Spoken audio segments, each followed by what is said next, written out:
21 अगस्त को family court में पहुंचने से पहले मैं मेरी क्लाइंट के साथ नहीं थे। रमेश जी ने वही अकेली थी। से मिलने से पहले मिस्टर रायजादा ने कुछ खा पी लिया, तब आया हूं जब वो इनके साथ थे। ये उनकी डेथ के वक्त वहां पर थी कि इन्होंने उनकी जान ली है। That's all, man.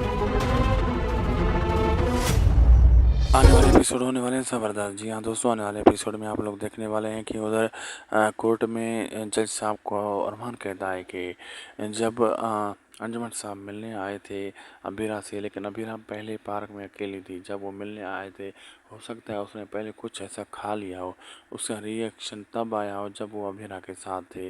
मैं मानता हूँ मौत के वक्त वो अबीरा के साथ था, लेकिन इसका कोई प्रूफ नहीं मिलता कि अबीरा के हाथों ही उसकी मौत हुई है, और ये क्लियर है।